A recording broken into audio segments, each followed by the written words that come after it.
नमस्कार.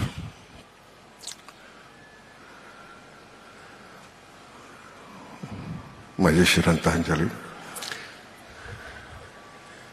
50 वर्षाचा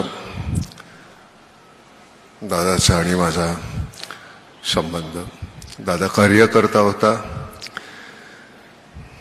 आणि मी कधी बारामतीला गेलो की माझी सगळी उठबस दादा पाहायचा.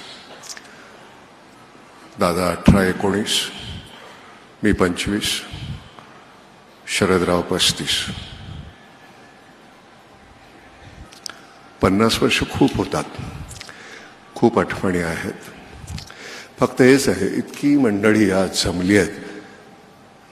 हा शोकसभेच्या ठिकाणी दादाचा आज 75वा वाढदिवस साजरा करायला आपण जमलो असतो तर जास्त बरं वाटलं असतं.